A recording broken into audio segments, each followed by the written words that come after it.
Assalamualaikum warahmatullahi wabarakatuh. Perkenalkan, nama saya Muhammad Muisaironi dan rekan saya Sapraji, Imam Nur Ghazali dan Apri Alumansyah. Baik, pada kesempatan kali ini saya akan mempresentasikan hasil dari kelompok kami, yaitu kelompok 5, untuk memenuhi tugas tes dan pengukuran penjaskesrek. Yang pertama adalah pengukuran. Definisi 1. Pengukuran adalah penentuan besaran, dimensi atau kapasitas, biasanya terhadap suatu standar atau satuan pengukuran. Definisi 2. Pengukuran adalah kegiatan membandingkan suatu besaran yang diukur dengan alat ukur yang digunakan sebagai satuan. Dalam fisika dan teknik, pengukuran merupakan aktivitas yang membandingkan kualitas fisik dari objek dan kajian dunia nyata.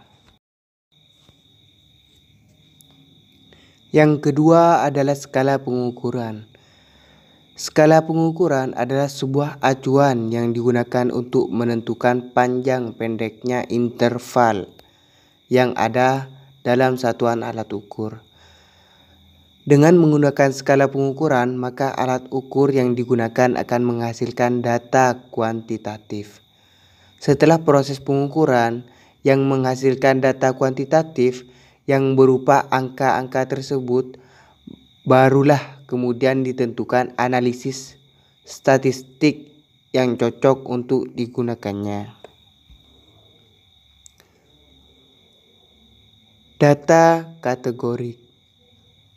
Data kualitatif atau kategorik adalah data yang dikategorikan menurut lukisan atau kualitas objek yang dipelajari atau atribut berupa data kategori.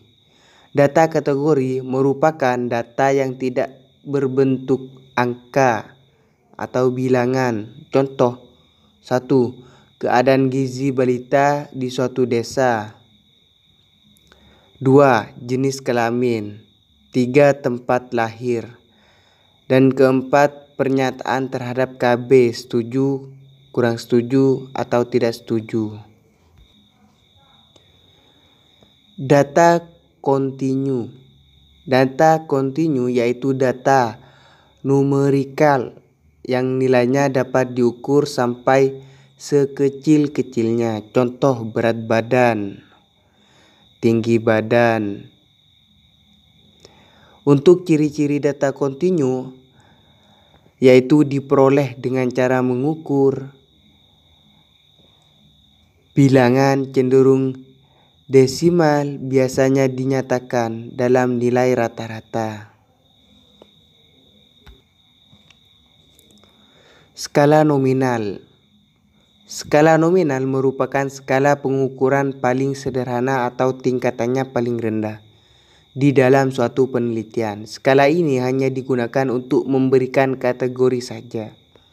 Misalnya digunakan untuk memberi label, simbol, lambang atau nama pada sebuah kategori, sehingga akan mempermudah pengelompokan data menurut kategorinya. Pada skala nominal ini, peneliti akan mengelompokkan objek, baik individu ataupun kelompok, dalam sebuah kategori tertentu dan disimbolkan dengan label atau kode tertentu.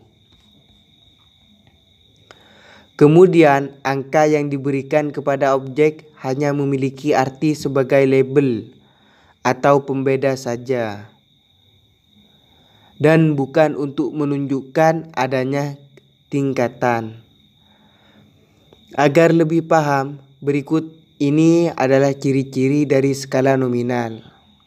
Yang pertama, kategori data bersifat mutuali eksklusif.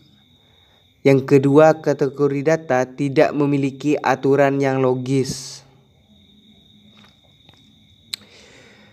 Untuk contoh skala nominal, Contoh yang pertama adalah data jenis kelamin siswa dikategorikan menjadi laki-laki yang diwakili angka 1 dan perempuan yang diwakili angka 2. Konsekuensi dari data nominal adalah tidak mungkin seseorang memiliki dua kategori sekaligus dan angka yang digunakan di sini hanya sebagai kode atau simbol saja sehingga tidak dapat dilakukan operasi matematika. Contoh kedua adalah mengelompokkan pertandingan menjadi basket yang diwakili dengan huruf A, kemudian futsal yang diwakili dengan huruf B, dan bola voli diwakili huruf C. Yang selanjutnya adalah skala ordinal. Skala ordinal merupakan skala pengukuran yang sudah menyatakan peringkat antar tingkatan. Jarak interval antar tingkatan juga tidak harus sama. Skala ordinal ini memiliki tingkatan yang lebih tinggi daripada skala nominal. Karena skala ini tidak hanya menunjukkan kategori saja, tetapi juga menunjukkan peringkat. Di dalam skala ordinal, objek atau kategorinya disusun berdasarkan urutan tingkatannya, dari tingkat terendah ke tingkat tertinggi atau sebaliknya. Ciri-ciri dari skala ordinal antara lain kategori data saling memisah. Kategori data ditentukan berdasarkan jumlah karakteristik khususnya yang dimilikinya. Kategori data dapat disusun sesuai dengan besarnya karakteristik yang dimiliki. Untuk contoh skala ordinal, contoh yang pertama, misal dalam variabel nilai huruf mutu pada perkuliahan yaitu nilai A, B, C, D, dan E. Pada nilai ini menunjukkan tingkat bahwa nilai A lebih besar dari B, dan seterusnya. Contoh yang kedua mengenai tingkat pendidikan yang dikategorikan menjadi SD yang diwakili angka 1, SMP yang diwakili angka 2, SMA yang diwakili angka 3, diploma yang diwakili angka 4, dan sarjana diwakili dengan angka 5. Sama halnya dengan data nominal, meskipun tingkatannya lebih tinggi, data ordinal tetap tidak dapat dilakukan operasi matematika. Contoh yang ketiga, suatu peringkat ranking di suatu kelas, misalnya Ihsan ranking 1 dan Udin ranking 2. Berarti Ihsan lebih pintar daripada Udin. Yang selanjutnya adalah skala interval. Skala interval merupakan skala pengukuran yang biasa digunakan untuk menyatakan peringkat untuk antar tingkatan. Jarak atau interval antar tingkatan pun sudah jelas, hanya saja tidak memiliki nilai 0 atau mutlak. Skala interval ini biasanya dikatakan berada di atas skala ordinal dan nominal. Besar interval atau jarak satu data dengan data yang lain memiliki bobot nilai yang sama besar. Besar interval ini bisa saja ditambah atau dikurang.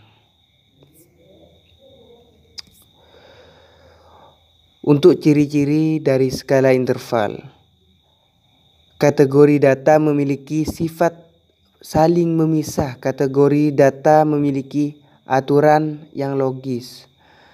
Kategori data ditentukan skala berdasarkan jumlah karakteristik khusus yang dimilikinya. Perbedaan karakteristik yang sama tergambar dalam perbedaan sama dalam jumlah yang dikenakan pada kategori. Angka 0 hanya menggambarkan suatu titik dalam skala atau tidak memiliki nilai 0 absolut. Untuk skala interval, yang pertama Contoh yang pertama, rata-rata tinggi badan berdasarkan usia untuk anak-anak yang berusia 6-12 tahun memiliki rata-rata tinggi badan 130-145 cm. Untuk remaja yang berusia 13-18 tahun memiliki rata-rata tinggi badan 146-160 cm. Dan untuk yang dewasa yang berusia 19-26 tahun memiliki rata-rata tinggi badan 161-199 cm. Yang terakhir adalah skala rasio. Skala rasio adalah skala pengukuran yang ditunjukkan pada hasil pengukuran yang bisa dibedakan, diurutkan, memiliki jarak tertentu dan bisa dibandingkan. Skala rasio merupakan tingkatan skala paling tinggi dan paling lengkap dibanding skala-skala lainnya. Jarak atau interval antar tingkatan sudah jelas dan memiliki nilai nol yang mutlak. Nilai nol mutlak berarti benar-benar menyatakan tidak ada.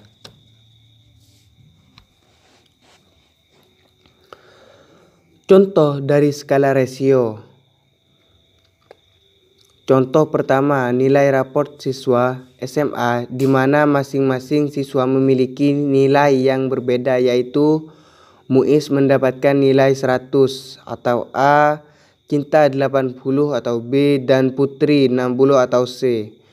Jika dilihat dari skala rasio, nilai Muiz memiliki nilai lebih 20 daripada nilai Cinta. Cinta memiliki nilai lebih 20 daripada Putri. Dan nilai Putri kurang 40 untuk sama dengan Muiz. Mungkin itu saja yang dapat kami sampaikan. Apabila ada kesalahan, saya mewakili dari kelompok 5, mohon maaf. Wassalamualaikum warahmatullahi wabarakatuh.